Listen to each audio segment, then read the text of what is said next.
LBH Balinkras melantik anggota baru di Kabupaten Garut Minggu, tanggal 22 Agustus di Posbakum Garut Selatan, Jalan Cikajang Pamulihan, Desa Margamulya, Kecamatan Cikajang, Kabupaten Garut. Pelantikan itu dihadiri langsung oleh Ketua Umum DPP LBH Balinkras Dr. Malo SHMH. Hadir pula Direktur SDM DPP LBH Balinkras Dedi Herdiana MM. Ketua DPC Garut Nandang Priyatna, Ketua Posbakum Garut Selatan, Rahmat SH dan sejumlah jajaran lainnya. 9 anggota baru paralegal ini pun dilantik, sekaligus diambil sumpahnya oleh Direktur SDM LBH Balinkras. Akan memegang teguh dan mengamalkan Pancasila sebagai dasar negara dan Undang-Undang Dasar Negara Republik Indonesia, bahwa saya untuk memperoleh pekerjaan bantuan. Hari ini dalam rangka apa ini, Pak? Hari ini kita kebetulan sedang melakukan pelantikan dan penyumpahan anggota baru LBH Balinkras untuk angkatan yang ke-20. Berapa orang ini yang dilantik, Pak? Untuk saat ini kita sudah melantik kurang lebih 9 orang. 9 orang. Itu untuk keperluan DPC Garut. Untuk keanggotaan tersebut dilantik adalah untuk sebagai anggota struktural di DPC Kabupaten Garut. Nah, itu nantinya bisa difungsikan sebagai paralegal untuk DPC Kabupaten Garut lah. Nah, Pak, untuk definisi paralegal sendiri itu secara undang-undang seperti apa, Pak? Kalau divisi paralegal sendiri secara undang-undang itu terkait di Undang-Undang Nomor 16 Tahun 2011, di mana difungsikan sebagai pemberi bantuan hukum untuk masyarakat yang tidak mampu, yang mana nantinya bisa memberikan proses-proses hukum ataupun penyuluhan hukum di masyarakat. Artinya kewenangannya hampir sama dengan advokat, Pak, ya? Tidak juga, karena advokat adalah leader tersendiri dalam Undang-Undang Nomor 18 Tahun 2003, itu advokat yang berdasarkan sumpah. Ya, nah kalau untuk paralegal sendiri ini belum disumpah, karena mereka itu bisa melakukan sesuatu penanganan perkara itu di luar pengadilan.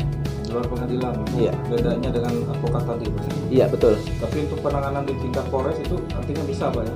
Untuk penanganan di tingkat Polres itu bisa dilakukan tetap didampingi oleh para advokat. Para advokat. Kalau untuk basic pendidikan sendiri di luar hukum bisa ya, Pak?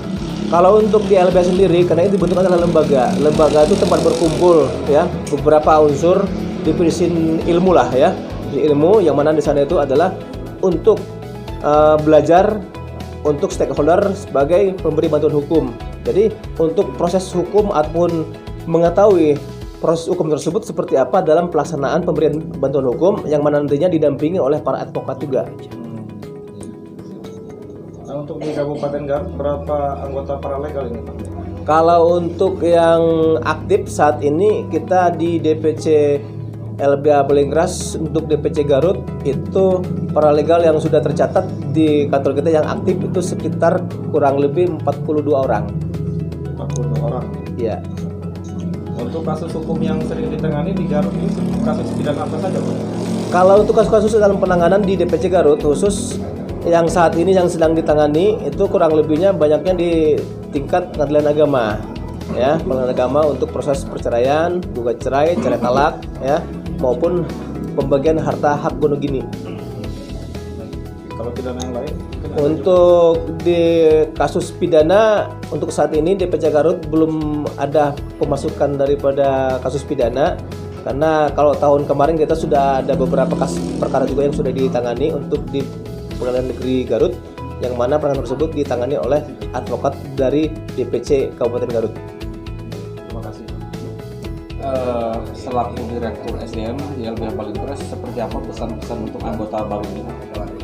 Baik, terkait penerimaan anggota baru dan pelantikan itu saya selaku sumber daya manusia di LBH Balinkras ada beberapa pesan. Yang pertama, harapannya muncul yang disebut dengan self quality. Anda meningkatkan kualitas diri. Nah, kualitas diri ini adalah bagian penting dari wilayah saya di sumber daya manusia. Orang anggota baru sekarang minimal dalam keanggotaannya yang masih awal ini diharapkan memiliki kompetensi komunikasi karena dia akan berhadapan dengan masyarakat untuk memberikan proses pencerahan pada wilayah hukum, dan itu memerlukan komunikasi yang baik. Dan yang kedua tadi saya katakan sebagai law enforcement.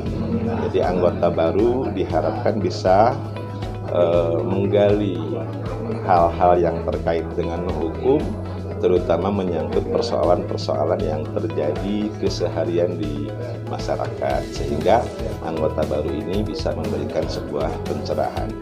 Dan harapan yang ketiga itu adalah munculnya kualitas hidup, sehingga keterlibatan mereka di anggota kita itu punya implikasi pada kehidupan dirinya, terbangun sebuah kualitas hidup yang baik.